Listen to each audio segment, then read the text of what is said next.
Ayan, good afternoon or good evening sa inyo dyan. Of course, andito na naman tayo sa ating backyard.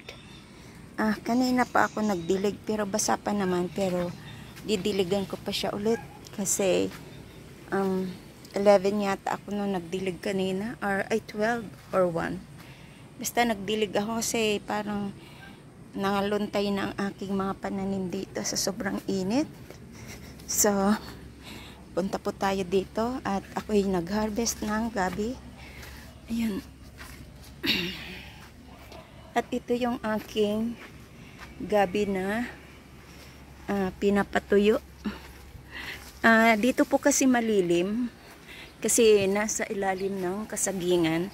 So, ang mga gabi po na panglaing ay hindi po yan pinaiinitan. Yan po ay kailangan matuyo po yan sa sa yung hangin lang. Hindi siya pwedeng matuyo sa init kasi iba ang lasa po. Ayan.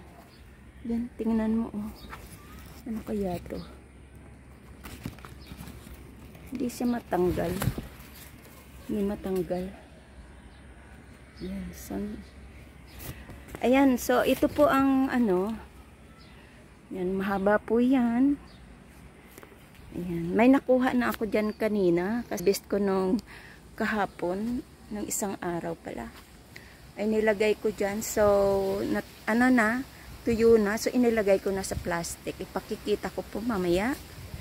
Yan, sa last ng part ng ating premiere. So, yan. So, ito ay ngayon ko lang siya hinarvest.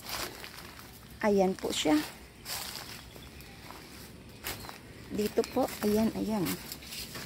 Yan siya. At yan. Ang natira na lang ay mga punta tayo dito ha. Yan. Ito siya. Yan. Kinuhanan ko na din ito ng mga dahon. Kasi sobrang tuyo po dito at wala ng tubig. So, yung yung lupa, ayan ito yung tuyo. So, yung dahon, masasayang lang. So, kinuha ko po yung dyan na mga dahon. Nauntog ako dito. Yan, nauntog ako lagi dyan. Ano po to? Latundan. Yan, sa sunod ko na lang tatanggalin. Ayan. Yung mga saging dito. Tapos yun pa. So, ayan. So, ngayong hapon, yan, mga 4:30 bago mag-start si tatay, nakabidyo na ako doon. So, nagmuha ako dito ng para ilagay natin. Patuyo. So, yan po ang tinanggalan ko dito. Yan. Madami po yan hanggang doon. Dito. Yan. Hanggang dito. Hanggang dyan sa kabila. Yung mga natutumba sa ilalim. Yan o. Yan. Tinanggalan ko po siya na dahon. Yan. Kasi sayang naman. Na dito sa akin. Pakita ko. Ayan siya. Yan, mga kinuhanan ko po siya ng dahon kasi nagkanda tumba. Dahil nga, pumunta ako dyan dahil kumuha ako ng laman ng gabi. Kasi may order sa akin na laman ng gabi. So, yung gabi na may laman, iba kasi yon. Ito siya oh. Ayan, ito siya ang naglalaman. Ito naman ay panglaing talaga siya na nagtatakway. Yan, panglaing din siya pero ibang variety naman siya, yellow green. At ito ay green. Ito talaga, may laman talaga siya na parang kamote. Naglalaman talaga siya. So, kahapon, nanguha ako dyan at dinala ko doon sa ito din. Ayan oh, iba siya, 'di ba? Iba ang kulay niya. kisa dyan sa yellow green. So ito talaga naglalaman yan. So kinuha ko doon, hinarvest ko kasi mabubulok lang. Ayan. So yan ay 5 tali yung kahapon. So 125 din. Yan, di ba? Kahit papaano. Kasi malapit nang may order kasi mag-Holy Week na. Ayan. Mga doon sa kay Ate Susan may nag-order ng mga construction worker. So ayan, kaya nag-harvest ako kahapon ng gabi na may laman. Ayan. Dito ang iba dito hinarvest ko, kinuha ko kasi marami talaga diyan. At dinala ko doon kay Ate Susan. Kasi naglalaman. Ito kasi siya, takway lang siya at dahon, pero may laman din siya, pero hindi siya ganun kalaki ang laman. Ayan, wala siya, puno lang. Hindi siya ganun hindi katulad nung yellow green na talagang naglalaman siya.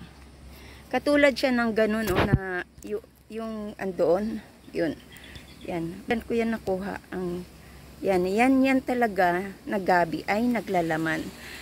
Pwede po siyang balatan at gataan. Yan. At saka yung laman niya, naglalaman talaga yan. So, ayan, naputol. So, ito na ang ating gabi dito. Yan. Medyo maganda na ang dito. Kasi, na-replant ko siya, diba? At yung mga dahon, kasi summer ngayon, kinuha ko na para tuyuin. Yan. Yan. Ang daming takway, pero hindi ko pa siya ma-harvest sa ngayon. Other day na lang. Siguro by Friday yan mag-harvest ako. Tsaka yung mga binibili po yan dito, yung talbos ng ito. Tawag dyan abalong. Yan, binibili po yan dito. Ang niyan, ang 10 dito sa akin lang ha. Ang 10 piraso na ganyan ay ganyan.